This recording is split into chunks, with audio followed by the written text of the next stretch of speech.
Today, we're going to look at really the overall process of listings. We're going to look at a couple of big components.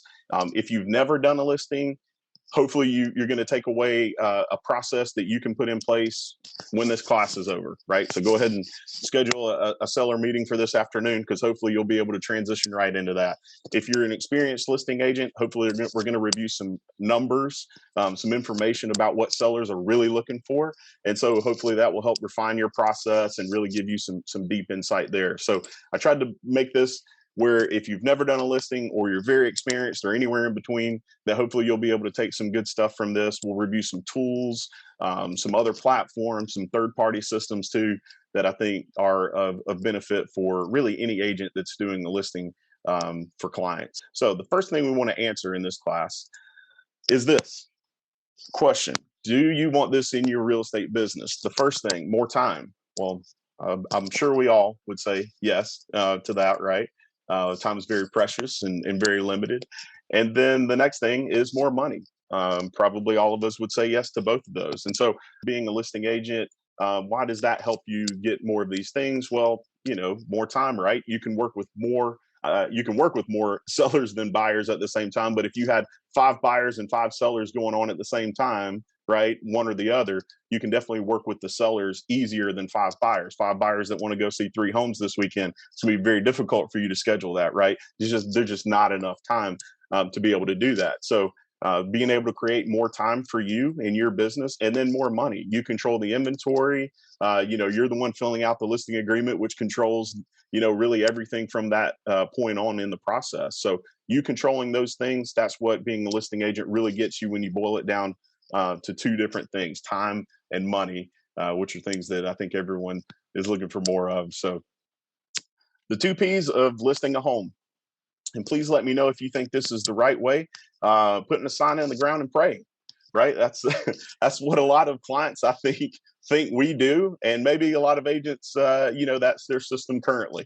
If it is your system currently, hopefully we're going to show you some things today that are going to make your system, a little bit more involved than just these 2 things. So we want to put a big red X through that. We're not just going to look at putting a sign in the ground and praying. That's not going to be our 2 P's for listing and for success. Our 2 P's will be people and process. So we're going to try to break that down as simple as possible and really take this listing process so that you can remember it, you can carry it on with you, and it's something that you can implement.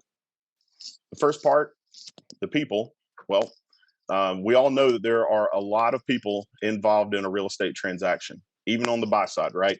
But if you're on the listing side, you've got the seller, the buyer's agent, buyer's broker, inspector, a lender, closing attorney, families and friends of the client, probably more than this, in some certain transactions. So you have a lot going on. You have a lot of people to manage.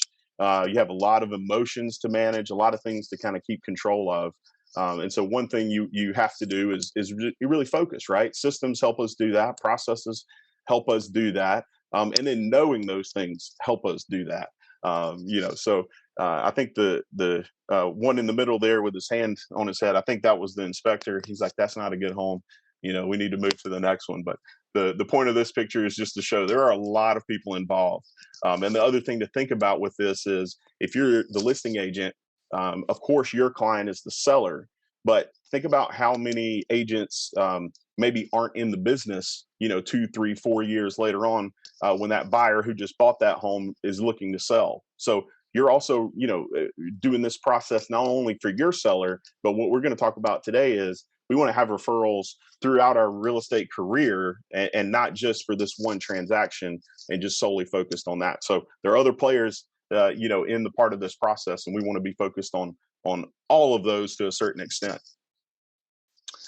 All right, we're going to look at some stats. So take another sip of coffee just so you can be fired up for these. But we're going to look at some NAR stats. This is from a 2021 NAR home buyer and seller trends and a report, a study that they did. So some really some may be eye-opening. Some may be like, okay, that solidifies what I thought. But the method used to sell a home. Does anyone want to guess, out of 100%, how many sellers used an agent or broker to sell their home? Now, this is a nationwide, NAR study. Can we get one person to volunteer? just throw out a percentage that used an agent or a broker versus a for sale by owner versus selling on their own versus selling to an iBuyer. I said 90%. I heard 90, I heard 86. Somebody has seen my slides before, and I'm not happy about it. 89%. Grant, you were right on it, and someone else jumped in there too with 90, right there at 86 or 90. So 89%, right? So 9 out of 10 used an agent to sell their home. If you look down here, three lines from the bottom, sold a home to an iBuying company, 1%.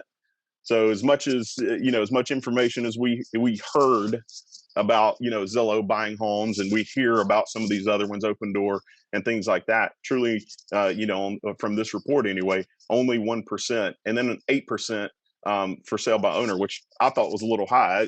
I didn't expect it to be that high. Now again, it is a national study that they did, but still 9 out of 10, right? So you, the agent, using being the person who sells their home.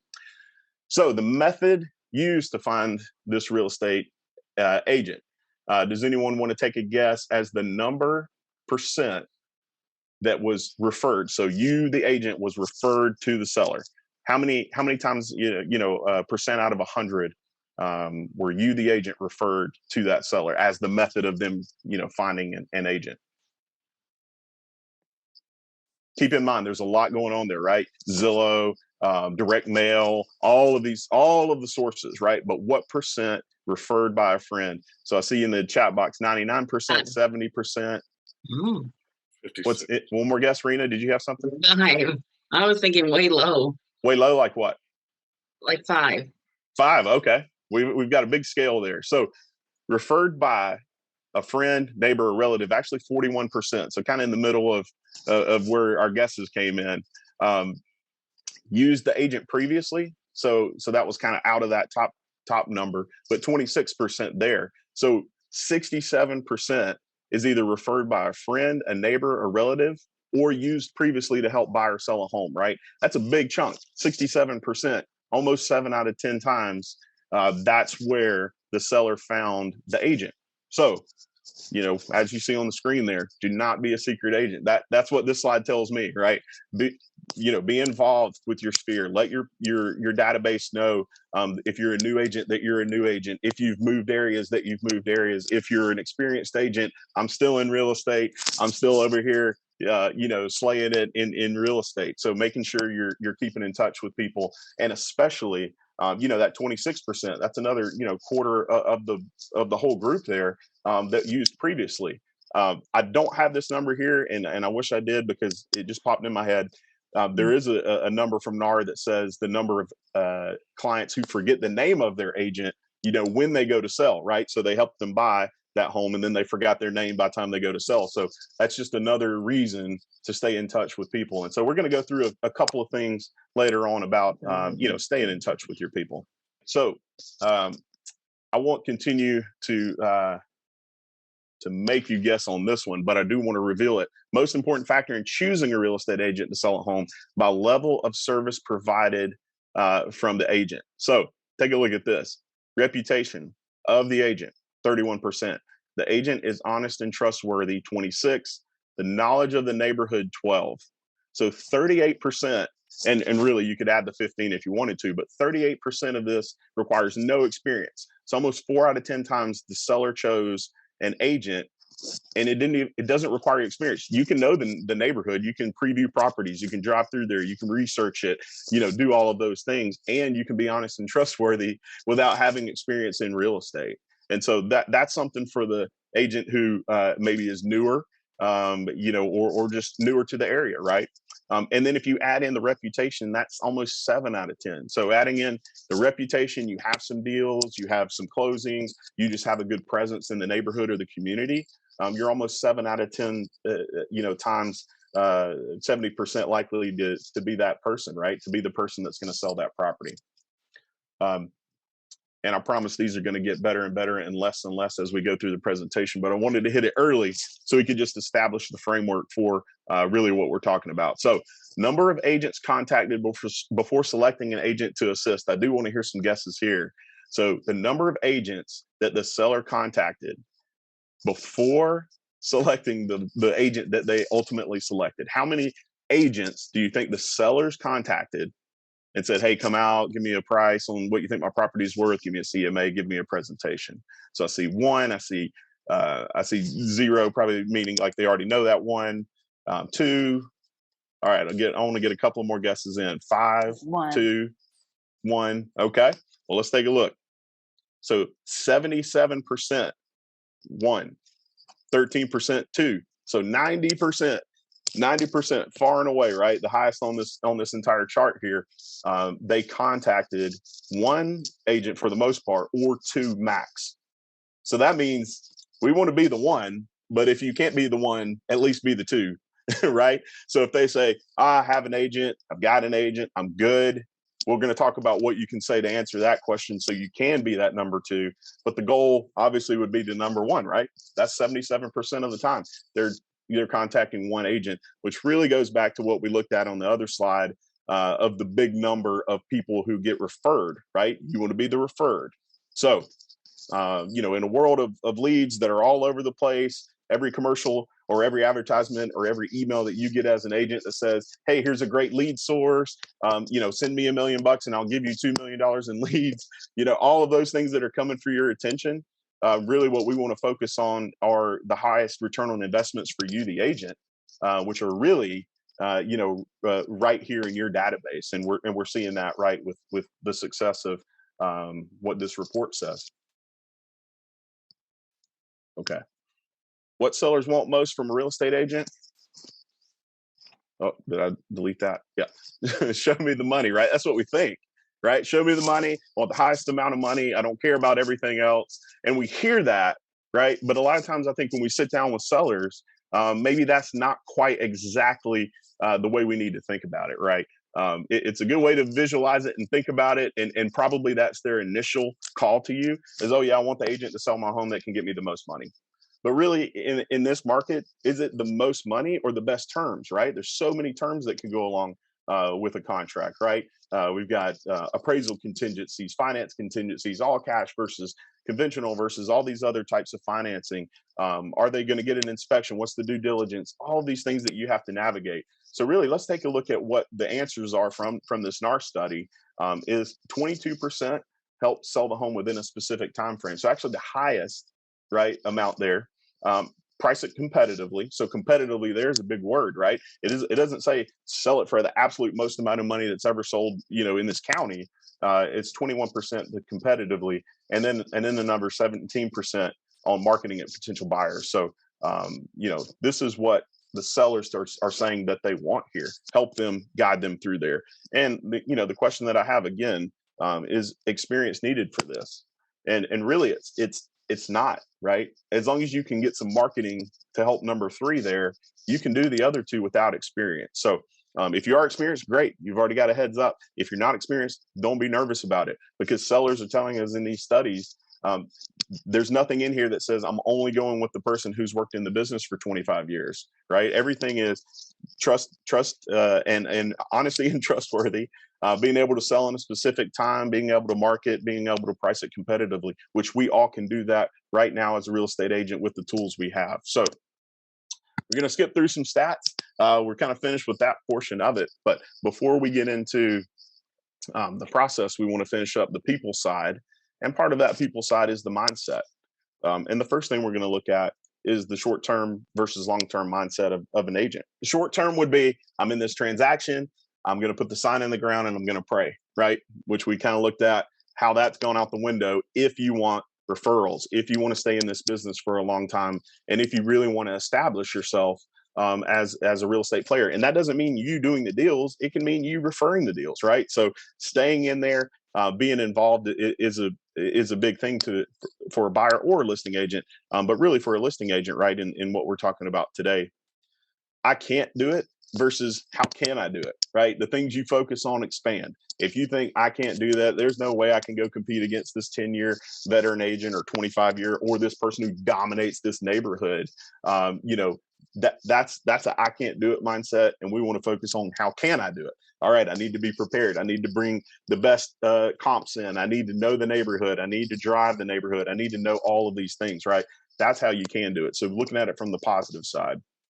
Focusing on all parties, like we talked about earlier, not just focusing on your client, the seller, because that buyer's watching, how you're interacting with that client. They're watching how their agent is interacting with them. And, maybe they're making a future decision for who's going to sell their property when they end up selling.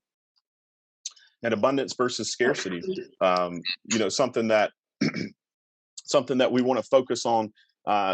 Yes, we all know inventory's tight, but the amount of agents that out there in the marketplace is not a finite number, right? Your people know people, those people know people, and so that expands. And we'll look at how to contact them and some things to say to hopefully grow your referral business. But looking at it from, I lost that listing, and that's it. I can't be a listing agent. That's not a great way to do it. We want to think about, wow, look at all the other homes that are available. How do I get to them? How do I get to those sellers? How do I make that happen? Busy versus productive. We can be very, very busy. And at the end of the day, we can look back and say, what did I accomplish, right? And so versus being productive of having a scripted out schedule where I'm making my calls in the morning, I'm doing CMAs, I'm going on appointments, looking at it more from really a business, right? You're running a business, it's your business, and you want to be as productive as possible. And that goes back to that first slide where we looked at more time and more money.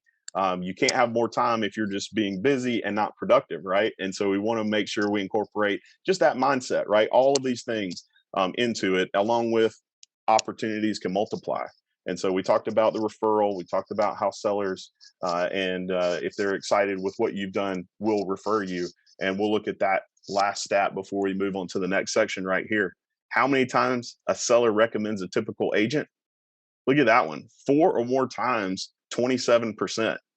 That's huge. That's huge. 4 or more times. So you do a very good job for that seller. You help them with the pricing their home and competitively marketing their home, and you help them through that process. And 4 or more times is that seller likely to recommend that agent. That's huge, right? Definitely heart eyes on that one. 4 or more times. So where do we find sellers? What are some good places that you find sellers, or that you are looking for sellers? What are some things that you're doing in your business, or that you think is a good place to find sellers? Can I hear some suggestions? Expired and FSBOs. Yeah, expires is what I was about to say too. Perfect. Recent expires, actually. Okay. Neighbors. Okay. Friends, relatives, coworkers. Perfect. Anybody else? Your marketing. So all of those things, yes, right? So essentially, there's no wrong answer, right? they're all right answers. They're all people. Those are all people that you can contact, all people that probably already have their phone number, their email, some form of communication, maybe your friends on social media. And so, events, hobbies, right? Previous careers, maybe you're new in real estate, or maybe you had a previous career doing something else. Think about, reaching out to those people. And I think one hurdle that I hear agents say is, it's been 5 years, it's been 10 years, it's been 15 years, or whatever, right? Since I've contacted that person, since I've worked at that job, since I've done those things. And really, it's like planting a tree, right? There's no better time than now. You can't go back. The best time to do it is now. Hey, I know it's been a while. I just want to reach out and let you know I'm a real estate agent. Go through that information, right? With any of these people, and just have a conversation with them. The amount of contacts you have, they may not be looking to do anything, but they may have other people that they say, oh yeah, I remember working with Jeff. Now he's a real estate agent. Let me send you his information. And so really the whole goal of all of that, and the focus of that is the radio station WIFM, what's in it for me? That's what they're looking for. And so that's what this next section we're going to look at. When you do contact these people, when you are able to have a conversation with them, some things that you can say to that person. The first one is, what can I do for you? Or how can I help you, right? So it's not about me, the real estate agent. It's not about what you can do for me. Hey, I know we haven't spoken 5 years, but can I help you buy or sell a property? this is one of those things that you're working into that conversation of, well, what can I do for you? I know you're still at, this position. I know you're an independent contractor. I know you're an entrepreneur and you have a business downtown. What can I do to help your business, right? And a lot of times it's, well, I need more clients, right? I mean, I think a lot of people in business would say that. And so, well, how can you help them, right? If you're a real estate agent, you probably come in contact with a lot of people and let them know that, hey, I'm actually in real estate now. I come in contact with a lot of people, and I'd love to be able to refer them to your business to be able to help you. And their initial reaction is probably going to be something along the lines of, wow, that's amazing. Thank you. I'd love to be able to refer people to you back, the reciprocity thing there. And so you're taking a genuine interest in them. You're genuinely helping them, try to help their business. And then when they tell you a little bit, of that information, just an expansion, right? Tell me a little more about that. I'd love to know a little more about that. And just having that general free flowing conversation with them, so that you can really just find out more. Again, that WIFM, what's in it for them, and you helping them. When they see you as the networker and the person that's helping connect people, they're going to be excited to be able to turn that around and help you. What is important to you about that? That's another, powerful question, not only for the initial conversation, but later on when we talk about the listing presentation, because, you're trying to find out, why is it important? What is important about it? Why is it important to them? Not just, hey, this is important, but why and what about that is important, right? You're trying to find that need, that initial root reason for them telling you that they need a fenced-in backyard, or that they need more business, or whatever it is that you're chatting about with them. You want to find out a little bit more.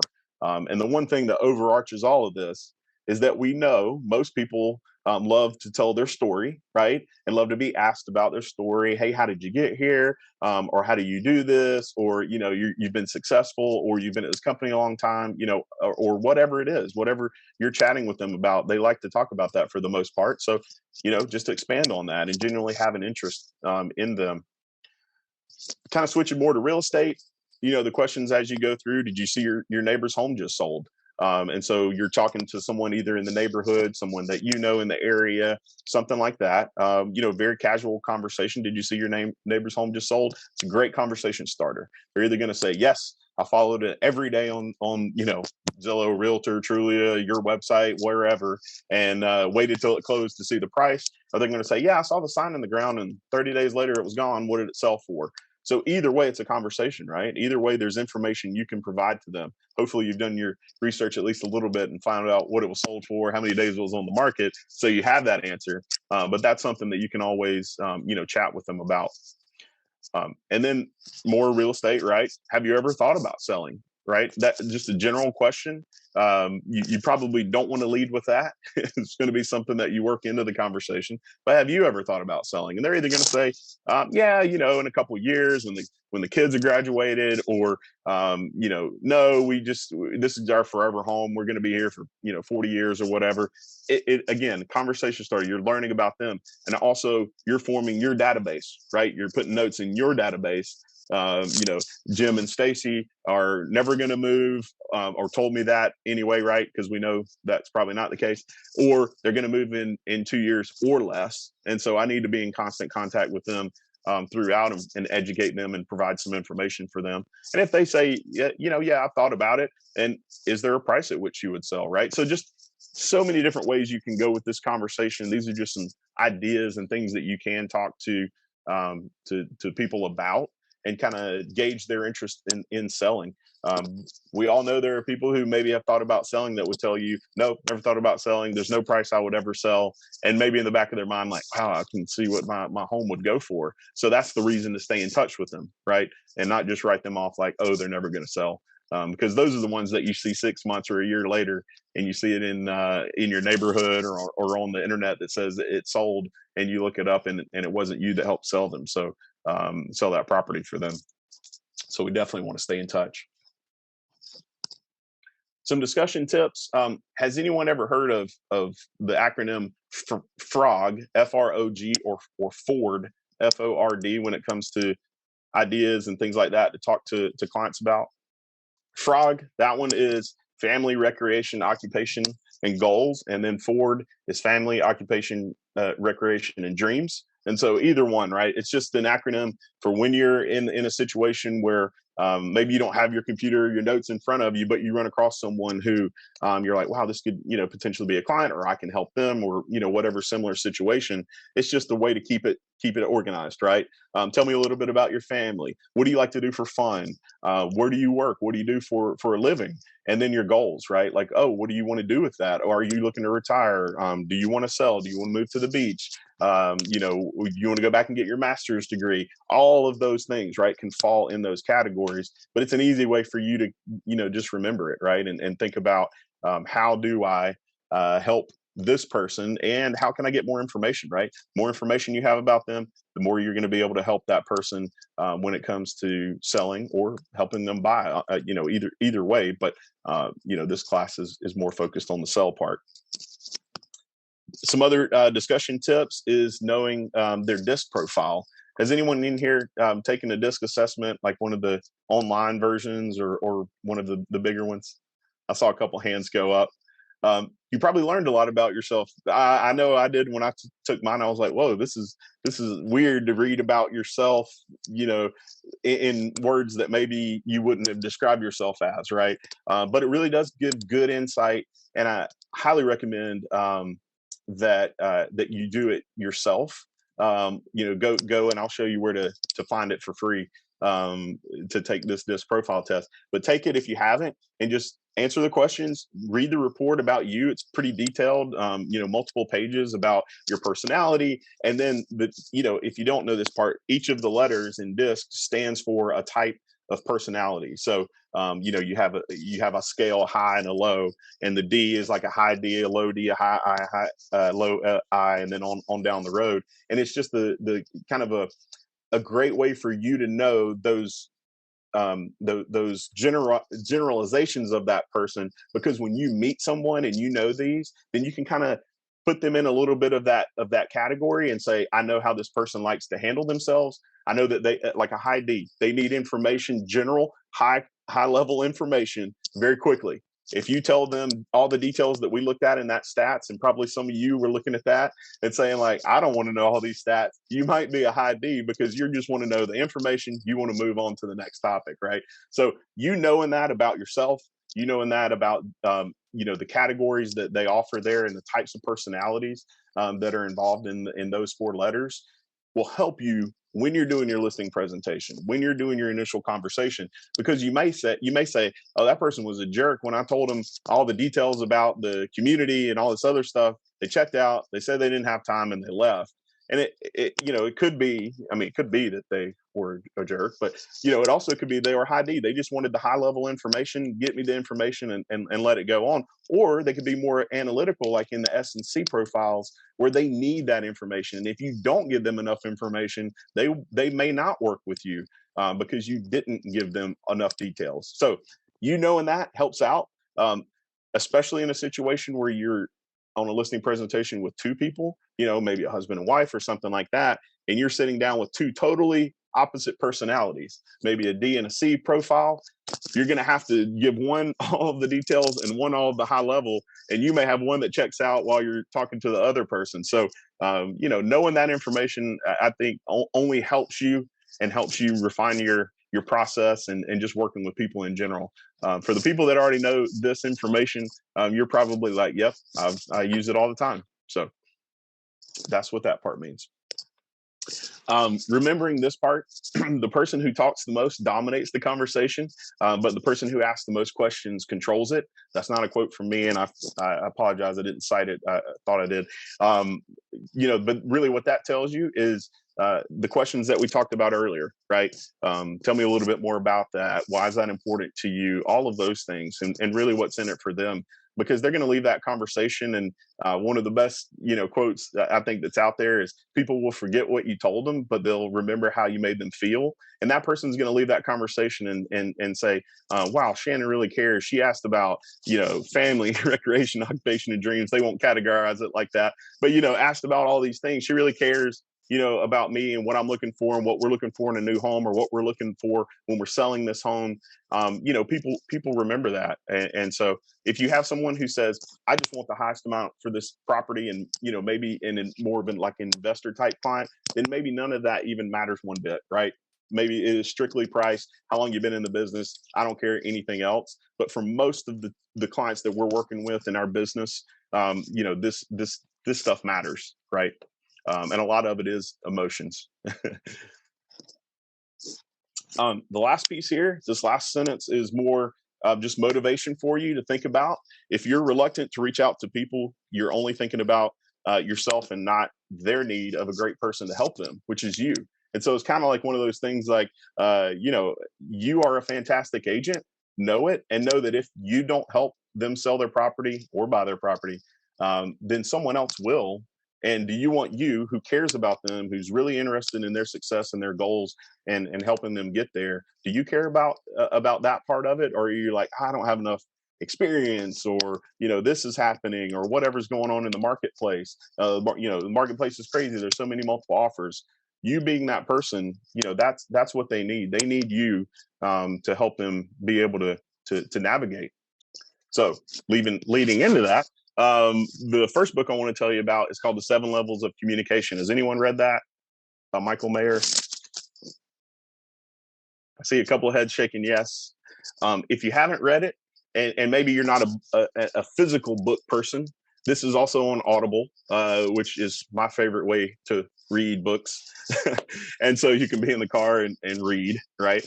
And so the 7 levels of communication inside this book, and I'm going to outline a few of the highlights in this book. But he talks about a real estate agent. So a real estate agent and a mortgage person, and he kind of talks about the networking in there. He talks about how you can expand your business and grow your business kind of from the inside out. But really from you asking a lot of the types of questions that we've already looked at so far, right? Being able to grow your business that way, rather than just relying on reacting, right? Like reacting. Oh, hey, my friend wants to buy a property. I know you're in real estate. Here you go. Falls in your lap. Those are fantastic, and we love those. But we also want to be able to, kind of sustain that business and grow it from the inside too. So the first thing that he looks at, in the first phrase that really sticks out in this book, is if you're meeting someone, back to the conversation pieces, is if you had a friend or neighbor who was looking to sell, who would you recommend they call? Right? So you're chatting with that person, you're meeting that person, you're doing any of those type things. If you had a friend or neighbor who was looking to sell, who would you recommend they call? So you're not asking them, hey, would you use me if you were buying or selling, or can I help you buy and sell?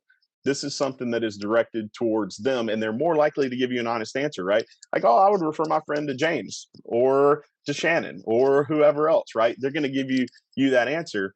And so that's going to tell you a lot. If they say, I don't have an agent that I would recommend to them right now, well, that's great, because following up, that's where we're gonna kind of ask some more questions. Even if they tell you an answer there, yes, Shannon is who I would refer my friends to, then a question that you can ask is, what would it take for me to be that go-to person? So there's a couple of ways you can phrase it. This is how they phrase it in this book. And then they follow up with that, throughout the conversation, right? Obviously, you're asking a lot of the things that we asked earlier. Is I want to be your go-to person for real estate. If I'm hearing you correctly, you're saying that if you get to know me and my business better and like what you see, I'd be your go-to person, right? So you're kind of digging in a little bit. I want to be the person for you when someone comes to you and says, I'm buying or selling a property, or do you know anyone in real estate? I want to be that person. And so you're not setting it up for today. You're setting it up for the next however many years you're in real estate, right? You're trying to, again, build that long-term mindset that we talked about earlier by asking these types of questions. You want to be the person they refer. Obviously, in this book too, he doesn't just talk about what you need. He talks about what they need. And part of it was like what we looked at when it says, how can I help you? How can I be part of your business? How can I help your business? That's the other piece to that, obviously, right? You're connecting, you're asking them for help, in addition to saying, how can I help you? Another book is called Ninja Selling. They actually have real estate courses and things like that. Some of you may have taken their course or read this book. And they're similar in the aspect of referrals, right? Which the whole reason we're looking at these two and the other ideas is because back in that study where it showed so many people were getting referred by someone to sell their property, well, we want to capitalize on that. If that's where the majority of people are getting their agent, then we want to hone in on that and make sure that's at top of mind for us. In this book, he's got some really, really good sayings in there, but he talks about the samurai versus the ninja. That's why it's called ninja selling. I won't go into the full details, but the quick story is at some point there were all these samurais, warriors and things like that, and the head person needed some protection, but he didn't want people to know who the samurais were that were protecting him. So there were the quiet samurais, which they named the ninjas that protected him. There's way more to the story than that, but that's the overview of it. So kind of the quiet selling, right? The non-selling selling. That's where he drives in the correlation there with ninja selling. And then his whole thing is more dollars per hour, like we talked about earlier. More time, more money, more dollars per hour for your time, right? Through being able to do some of these processes. And he really does break down a system of what he calls a system, right? Step-by-step proven. If you follow it, you're going to get predictable results. And it works regardless of who you are. And then he talks about it being built around three things: your mindset, how you run your brain, how you manage your emotional energy, your skills, and your actions, what you do day to day. And what he says in there is that the mindset, whether you choose to be a player or victim, is the most important of the three, right? So we hit mindset earlier on, but this is just driving home our mindset as a listing agent, as the person who's going to help these sellers and help my database, get to a goal of theirs. I want to be that person, right? And I will be that person. So we also have an amazing video, actually amazing series of videos on our YouTube channel at solidsourcechannel.com from Jeff Henderson. And this one in particular is turning good intentions into reality and sustaining it. And what he talks about in here are three really good ideas. Plus wanting your business, another phone call, another contact, plus one, relationship building essentially through all of that. He goes into great detail and tells you that. And then his question, which kind of, if you really looking at what we're talking about today as a theme, who do you know that I need to know? So another great way to phrase it to anyone you're talking to, right? Who do you know that I need to know? Not, hey, can I help you buy or sell a property? Who do you know that I need to know is a fantastic question. He goes into this. This is probably my favorite video that he has on that I've seen of his in general, and it's on our YouTube channel. And again, we have a playlist of him. So he comes from a lot more of the mindset aspect of real estate and just business and human interaction in general. But that question is so powerful, right? Who do you know that I need to know? And then that's about connecting, right? Connecting, growing, and it makes people feel important too. Just from a general level when you're asking things like that. The other one that he says is, would you recommend my business to a friend today? So like the question we just looked at in that 7 levels of communication is, can I be that go-to person? So, a lot of it may sound simple and like, oh, that doesn't work because internet leads and all of this, but we looked at the stats. All of those people are referring people that they know to sellers.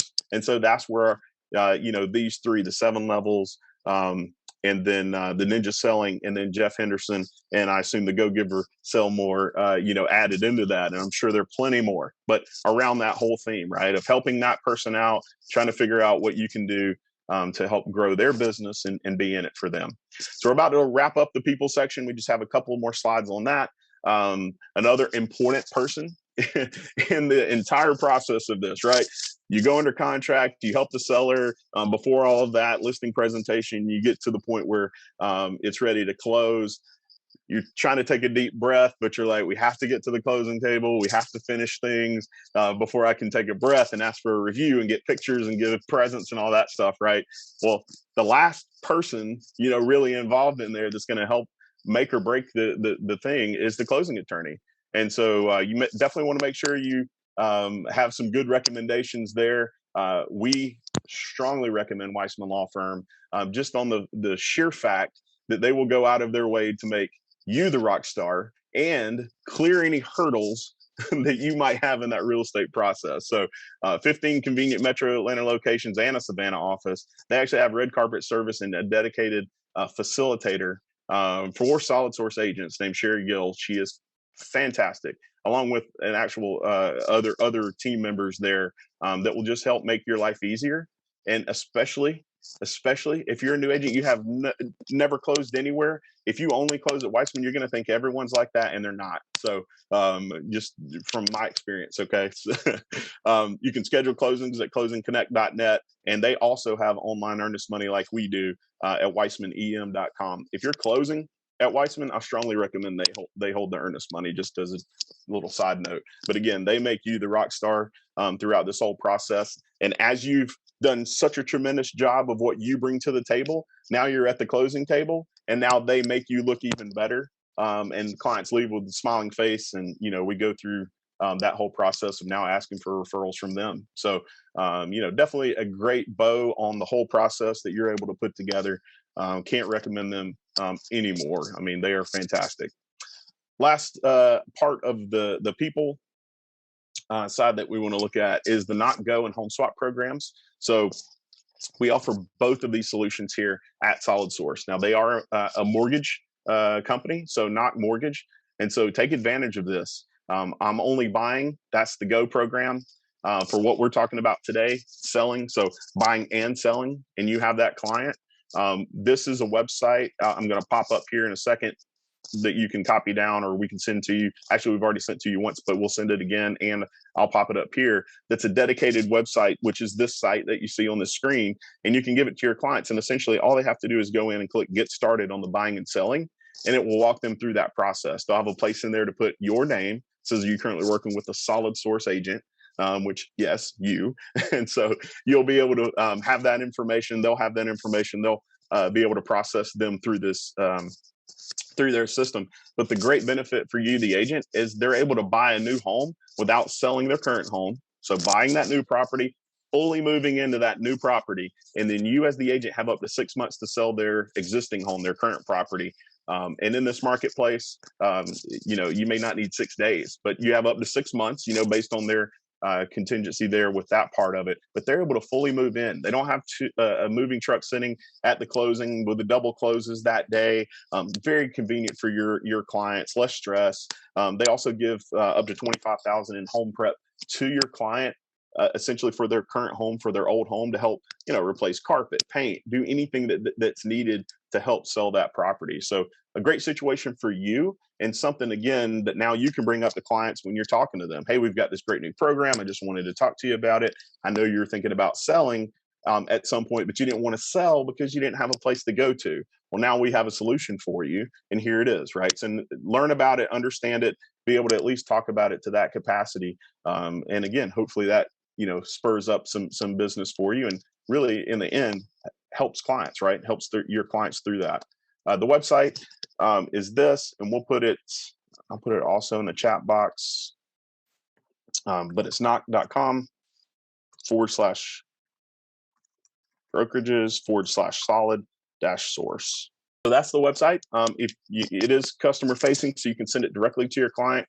And they can read more information. They can apply right there. You can help them right there with them go through it. There's also an app on your phone that you can download, the Knock Home Swap app, and you can walk them through that process right there. They can get qualified, with you. You can jump on the phone. You see there's a phone number at the top of that website. If you're with your client and they have more questions that you can't answer right there on the spot, call that phone number and have a group conversation with Knock about that. So really great solution.